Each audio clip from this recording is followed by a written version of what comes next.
kisahnya sangat panjang. Saya waktu itu mengajak anak saya di sore hari, hujan gerimis-gerimis, saya masih ingat rambut saya masih pendek, saya masih pakai celana panjang, saya belum pakai kerudung.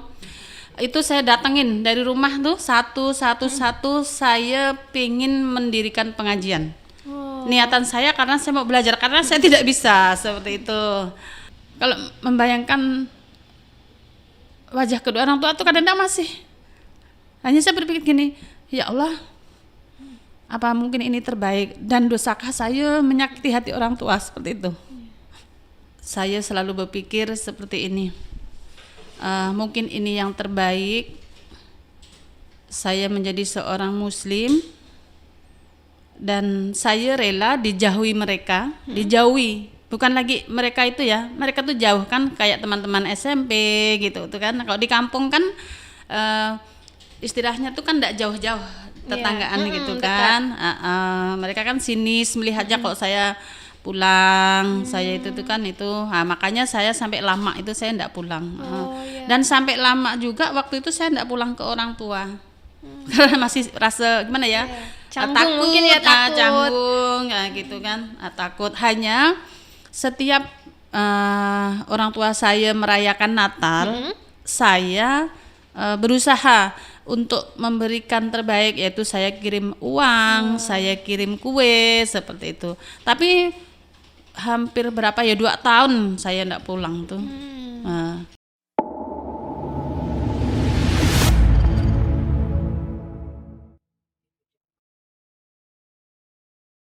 Senangnya tuh ketika saya sudah mempelajari Islam tuh, rupanya Islam nih mengajarkan kita nih juga tidak berlebihan ya, sederhana. Terus gini, ketika saya lapar gitu kan, kalau di Katolik itu kan puasa kan masih bisa makan gitu kan. Ketika saya lapar gini, ketika waktu keadaan sulit gitulah ya, oh nanti gini aja lah, kalau misalnya nggak ada makanan adalah kita puasa aja. Oh berarti ada hikmahnya juga ya. Seperti itu kan. Jadi walaupun kita di rumah ada makanan, nggak ada makanan, orang pun nggak tahu kan, ditaunya kita ini puasa kan, seperti itu kan. Kalau Katolik puasanya ini ya enggak makan daging. Kan? Tapi masih bisa makan seperti itu. Makan masih bisa. Nah, tadi kan titik terberat Ibu nih ketika menghadapi orang tua berarti ya, ketika setelah masuk Islam. Terus minta izinnya tadi minta itu. izinnya. Nah, setelah 31 tahun perjalanan ini kan, dari dulu Katolik masuk Islam, sekarang juga udah jadi guru ngaji ya Bu ya. Bahkan rumah Ibu Emi ini diwakafkan sebagai tempat untuk anak-anak mengaji, dan juga para mu'alaf juga ya Bu ya, untuk tempat mengaji. Nah, gimana tuh Bu kisahnya? Kok bisa seorang mu'alaf nih membangun rumah Quran, menjadi guru ngaji? Saya dulu kan berpikirnya seperti ini. Saya niat dalam membuat rumah, tapi mungkin Allah baru membalas ya. Ketika saya ngontrak, saya berdoanya seperti ini, ya Allah, berilah hambamu ini rumah agar bisa untuk beribadah. Saya renung lagi sekarang, rupanya jawabannya tadi itu memang untuk benar-benar untuk beribadah. Terus pernah saya juga yang bikin garasi itu bilang dengan suami saya gini, Mas, nanti yang sebelah ini untuk pengajian, saya pingin mau punya tempat untuk ngaji seperti itu kan. Motivasi yang lain, karena saya tidak bisa ngaji, maka saya mendirikan pengajian itu biar saya bisa belajar. Jadi Ibu menyiapkan ruang sendiri ya sebenarnya untuk Ibu. Seperti itu. Di samping itu, saya melihat anak-anak di situ tuh kan banyak. Jangan sampai nanti dia enggak bisa baca kayak saya gitu. Jadi kalau misalnya saya tuh mau mikir yang enaknya atau egois, ngapain saya menyiapkan tempat, ngapain saya mau mendirikan TPA susah-susah enggak dibayar, ya kan? saya gak ngemaskan, saya gak yang nyiapkan, gitu kan. Tapi itu enggak terbesit sama sekali di pikiran. Hanya pikiran saya itu saya nyapu, saya nyusun meja, senang. Seperti itu. Dari situlah ya Bu ya, akhirnya adanya lah rumah Quran ini. Sekarang berapa murid di situ Bu, di rumah Quran? Kalau sekarang ini sekitar tinggal 62. Kalau dulu waktu COVID itu sampai 100 lebih. Wah, banyak sekali ya. Sampai 100 lebih. Kalau untuk pengajarnya sendiri itu Ibu sendiri atau ada ada yang bantu. Yang ngajar itu dari bimbingan mu'alaf. Karena malam itu kan untuk bimbingan mu'alaf. Jadi yang ibu-ibu yang mau menjadi relawan, sama-sama kita berjuang di TPQ Ziyadatul Khairat, ngajar anak-anak seperti itu. Jadi semua ini dari relawan yang ikut mengajar di siang hari itu ya Bu. Nggak ada bayaran sepeser pun Bu?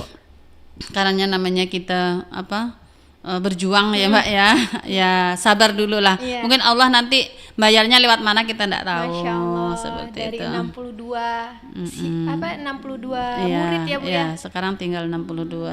Kalau untuk ibu-ibu sendiri itu ada berapa yang belajar di malam hari itu? Di malam hari itu karena itu bukan hanya khusus mu'alaf, hanya dulu memang gitu bimbingan, ya?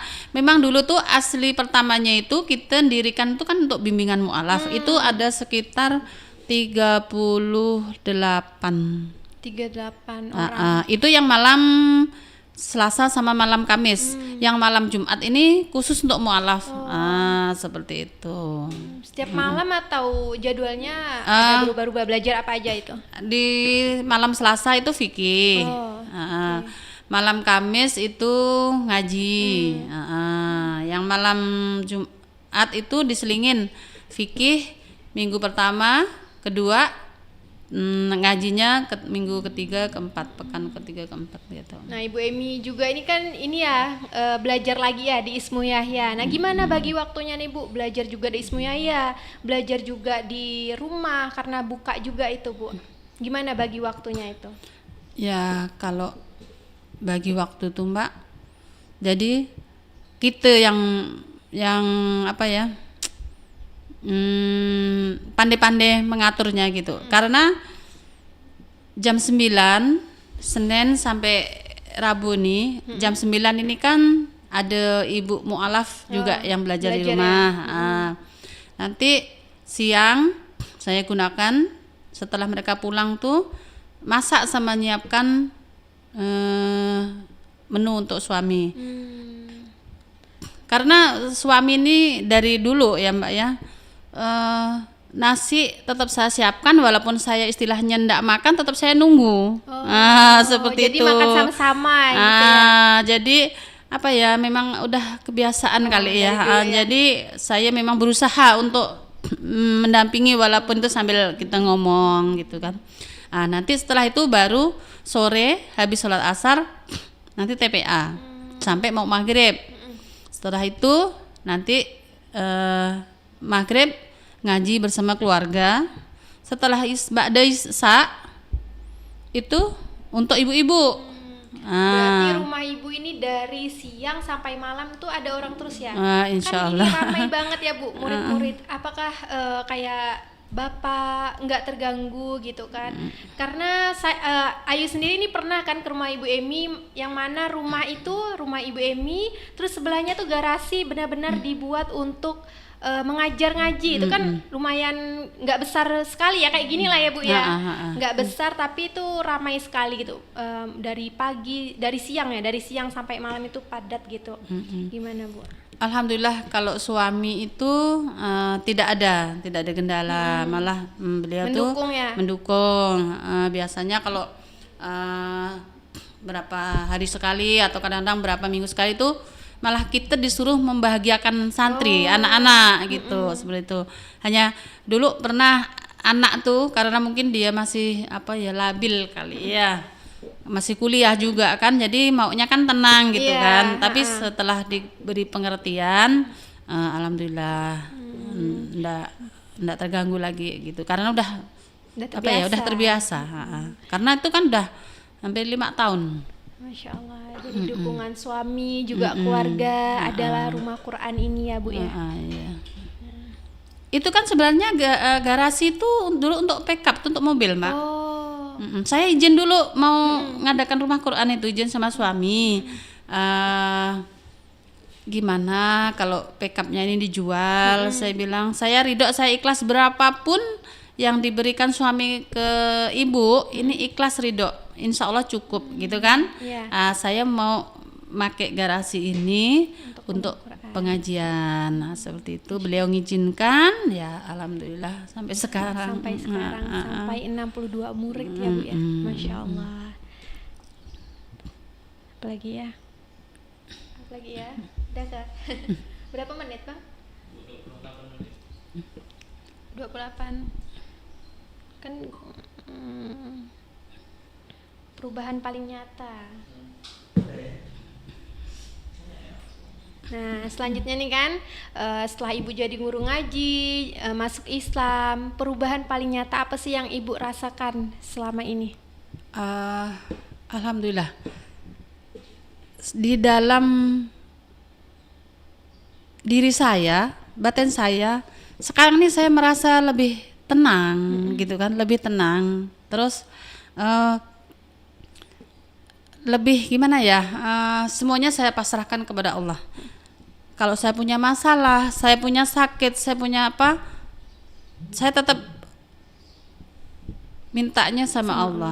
Bahkan saya tuh, Mbak, ngapa sampai saya bisa setenang ini, saya mau melakukan aktivitas apapun, tetap saya itu Ingatnya Allah. izinnya sama Allah Iya. dulu.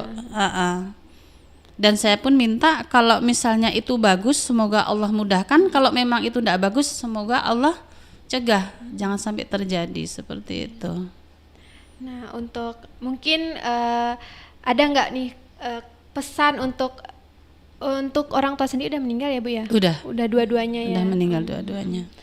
Meninggalnya berarti Muslim atau masih? Kalau bapak itu kan meninggalnya di tempat adik. Kalau ibu saya meninggalkan di rumah. Sebelum beliau meninggal, ibu ini kan sakit. Jadi saya tuh bilang seperti ini, Mak, mau enggak Mama membaca 2 kalimat syahadat? Siapa tahu ini obat. Mau. Sebenarnya gitu. Hanya karena abang saya ini kan masih Katolik, dan saya pun pasti tidak berani dan tidak akan menang kan. Jadi mama saya tuntun membaca 2 kalimat syahadat. Kalau tidak salah saya tuh sore atau pagi, terus besoknya meninggal seperti itu. Jadi Mama saya meninggal itu di bulan puasa tahun 2018 apa ya. Dan mama saya tuh selalu apa ya, mengingatkan setiap saya puasa itu kan tinggalnya di rumah, bangun masak nanti untuk sahur, seperti itu. Seperti itu. Dan beliau meninggal itu saya ingat hari Kamis setelah sholat subuh. Meninggalnya itu Masya Allah Mbak, saya aja tidak dengar sakaratul mautnya, tidak dengar. jadi di akhirnya sempat membaca 2 kalimat syahadat ya Bu ya? Senyum dia. Kata suami saya pas mau mandi kan subuh itu kepalanya pusing, masih bisa ngomong. Jadi saya bilang pijitin anak saya, bilang kan Gita nama anak saya, Gita pijitin Mbah dulu. Saya bilang habis itu nanti kita sholat, saya bilang. Jadi kata anak saya, Mama dulu yang pijitin Mbah. Dia sholat, setelah saya pijitin, dia selesai sholat saya pijitin kan, gantian ya, terus dia pijitin Mbahnya, saya sholat tuh terbaring tidur sama mukena ini saya pakai kan, masih dalam keadaan itu saya baring gitu kan, pikirnya mau sholat suruh gitu kan, tapi ternyata ketiduran. Suami saya mau ke kamar, setelah kamar mandi atau mau ke kamar mandi gitu, bilang ke saya, kok Mama enggak ada, kayaknya Mama udah enggak ada, tapi dalam keadaan senyum. Saya bilang kok enggak, adik saya tidur di sebelahnya kok enggak ada suaranya, gimana ya? Gitu kan. Ternyata badannya tuh masih hangat. Baru berarti. Hanya ketika saya waktu selesai sholat itu kan saya enggak ke situ lagi, disitulah dia meninggalkan, saya enggak bisa lihat itu. Berarti meninggal ikut ibu di rumah ibu? Iya. Pontianak? Hanya pemakamannya tetap di Santo Yusuf sana. Karena kan enggak mungkin saya menang dengan itu kan. Kalau bapak duluan atau? Bapak duluan, pas kebetulan dia meninggalnya kan di Ampera, di Ampera, tempat adik. Semuanya dulu ikut saya. Hanya waktu itu saya bilang gini, karena mereka masih kuat ke agama itu, nanti kalau misalnya semuanya kan bakal enggak ada, kok bapak enggak ada, nanti dibawa tempat kakak aja, saya bilang gitu. Jadi kan saya kan enggak tahu mau sembahyang gimana gitu kan. Jadi saya itu kan kalau mama ini memang udah meninggal baru dibawa ke sana seperti itu. Kok dia berada itu udah muslim semua kah atau ada masih Katolik? Ada yang Katolik ini masih 2 yang laki-laki, abang 1, adik 1. Di Pontianak kah? Di Pontianak. Di Pontianak dua-duanya? Dua-duanya di Pontianak. Masih ini berinteraksi dengan baik? Alhamdulillah kami masih saling menghormati, saling kunjung seperti itu kan. Kalau Natal nanti Natal keberapa kami baru datang ke rumahnya. Nanti kalau Lebaran mereka datang ke rumah. Banyak yang saudara-saudara seperti itu dari Sanguledo, dari Sekado, dari bahkan dari mana Bengkayang apa itu kalau Lebaran tetap datang ke rumah. Nah, tadi ini kan kita juga udah panjang nih membahas, menceritakan tentang gimana sih kisah ibu nih menjadi seorang guru ngaji. Nah, apa sih pesan dan kesan untuk semua muslimah yang ada di luar sana nih, Bu? Pesan saya untuk khususnya mu'alaf dan pada umumnya ibu-ibu muslim yang sudah sejati muslim, maksudnya dari asal, yuk kita sama-sama tetap istiqomah dan tetap berbuat baik, karena kita tidak tahu perbuatan baik yang mana yang Allah terima. Dan jangan sekali-sekali, saya ngutip dari pesan ayah saya, bapak saya, kalau orang berbuat jahat jangan kau balas dengan jahat. Nah, itu seingat saya seperti itu. Makanya kalau sampai sekarang Mbak, kalau saya dijahatin orang, saya insya Allah tidak akan berbuat jahat dan saya akan berbuat baik sampai orang itu bosan melihat kebaikan saya. Masya Allah, ini closing statement yang sangat-sangat membuat hati kita juga terus bisa berbuat baik gitu ya Bu ya. Masya Allah. Nah, alhamdulillah nggak terasa nih Bu Emi ya, dari tadi kita juga udah mulai udah menceritakan mulai dari awal Bu Emi masuk Islam terus jadi guru ngaji, nggak terasa juga waktunya juga udah panjang ya Bu. Terima kasih untuk Ibu Emi udah main-main ke podcast Ismu Yahya. Semoga Allah istiqomahkan terus di jalan kebaikan dan bisa menginspirasi perempuan-perempuan di luar sana. Amin. Terima kasih Mbak Ayu. Semoga Mbak Ayu dan tim yang ada di sini semoga Allah selalu jaga, Allah sehatkan. Dan tetap semangat untuk berkarya. Amin. Terima kasih Bu Emi. Assalamualaikum warahmatullahi wabarakatuh.